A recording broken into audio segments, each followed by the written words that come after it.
Good day, viewers. Welcome to another important edition on our Kogi News Review. Today, we are going to talk about so many things that happened within the week.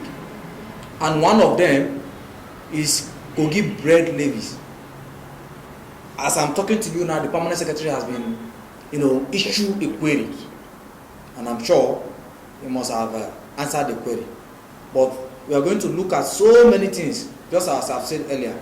Before we go into the program properly, my own name is Mohammed Aliu Obaka, and I'm here with my comrade as usual, Comrade Tijani. Usman. Yeah. Thank you for coming. Thank you. Before we go into the program, let's go on this short break.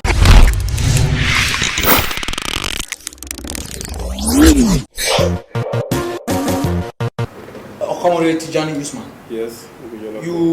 We heard on the national TV that the Governor Yaya Bello, is saying that the APC at the national level, they are going to produce the best, the very, very best presidential candidates in 2023 election. What is your take on that? Good day, Ogijo Olopu. Good day, our viewer. Given the questions about the APC decision to bring out the unified candidate in 2023, according to Kogi State Governor, you see, to me, at first, I think 2023 should be a long journey. So why politicking 2023 while we are in 2020? So what APC should have been telling us at this point in time is how they have delivered in the electoral promises they gave in 2019. That's number one. But however, to speak on that, 2023, is it about APC decision or about Nigerian project? Okay.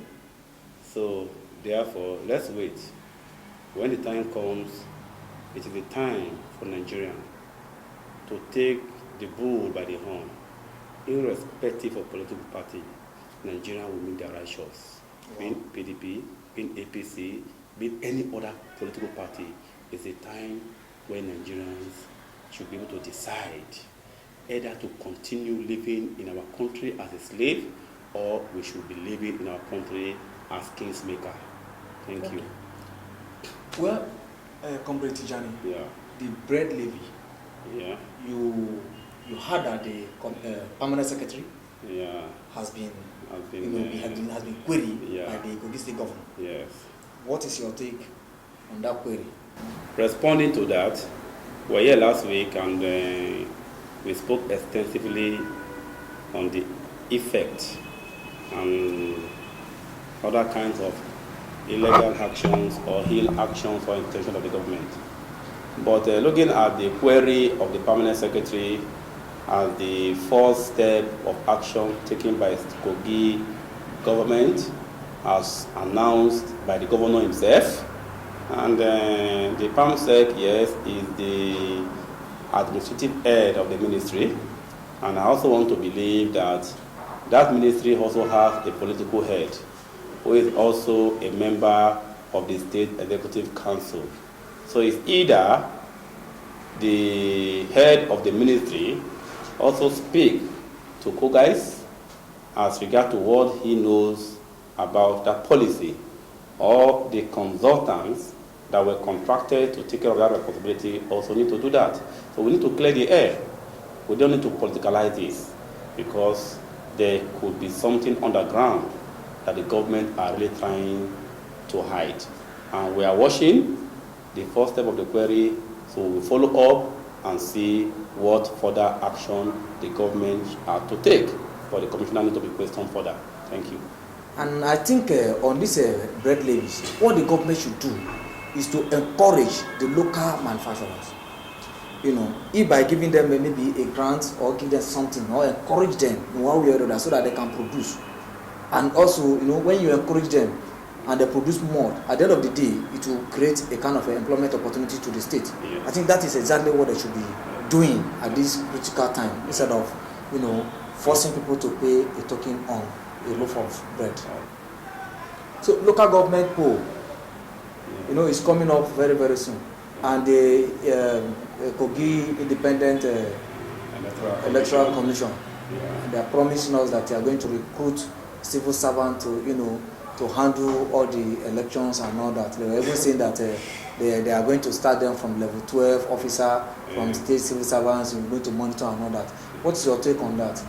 You see, the essence of election is to give a room for the people to choose among the various candidates of political party on their choice of leadership to represent them. Now, looking at the standing position of the Kogi State Independent Electoral Commission, who is supposed to be an independent, as the name implies, electoral umpire.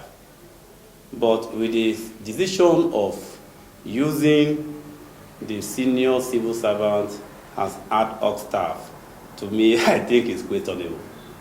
Because number one, the civil servants are on the payroll of the same government that is participating in the same election. So when the payer is using the payee, how will a credible result come out?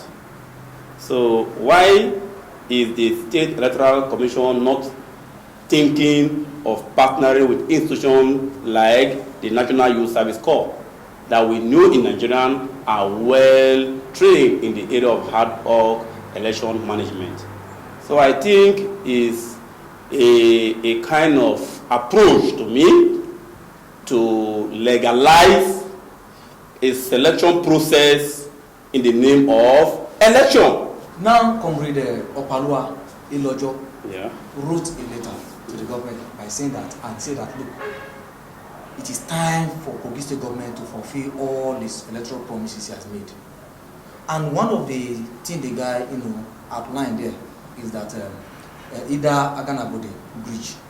And if you look at that Ida and Aganabode Bridge, is a complete, PP, public partnership. Private-public partnership. Thank you. Yeah. So, as it is now, since this is over a year now, and nothing has been happening there, they have not seen any sign of even doing anything there. Like that, even the rice milk and whatever. What is your take on that letter that the guy wrote? The Kogi government is not indifferent about it. But it will become very more worrisome when none out of all the political promises in Kogi State is being fulfilled. Neither are we seeing any attempt on even project on site.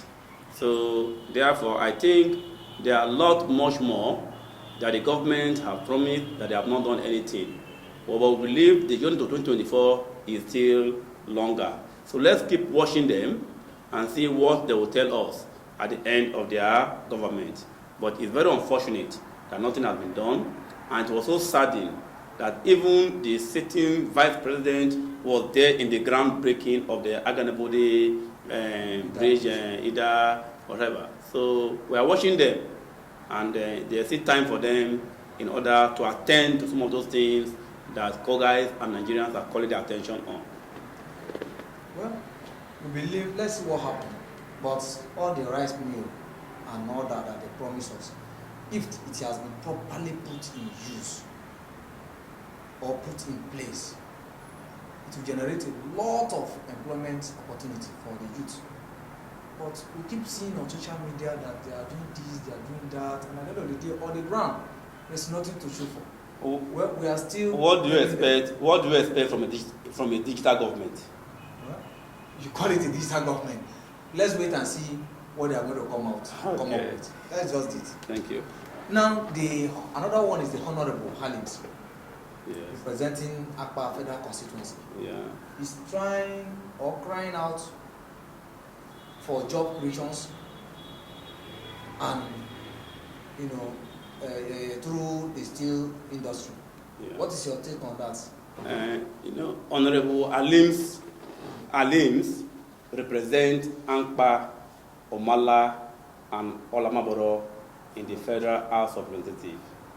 And there, he doubled as the chairman House Committee on Mine and Solid Mineral.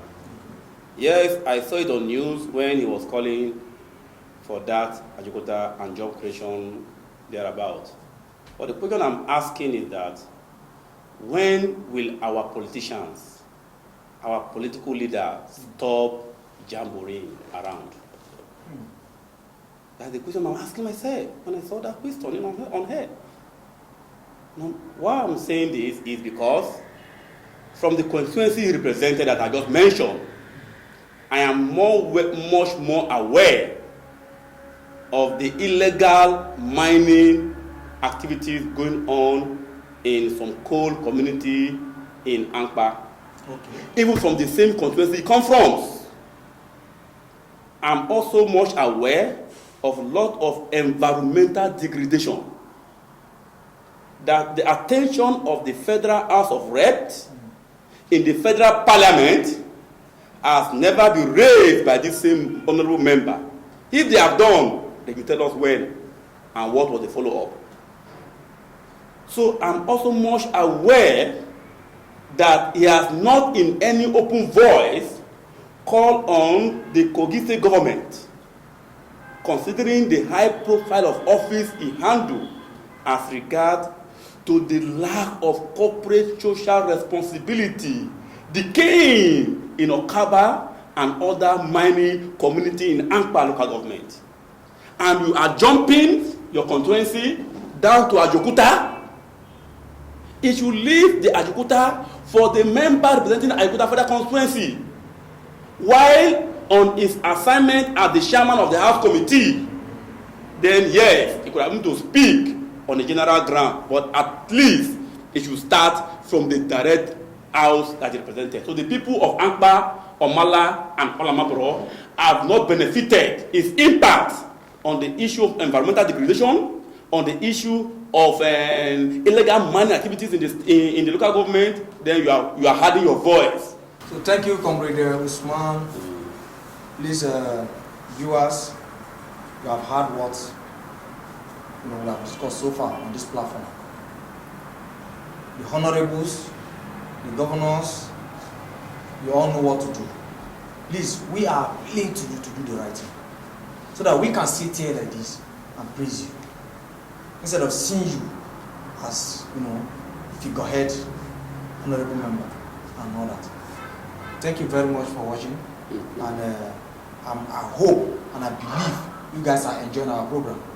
And if you are not enjoying our programs, or if there's any comment you want to make, you can call our numbers displayed on the screen, so that we can have a peaceful and a collaborative discussion. Thank you for watching, and God bless you. See you next week.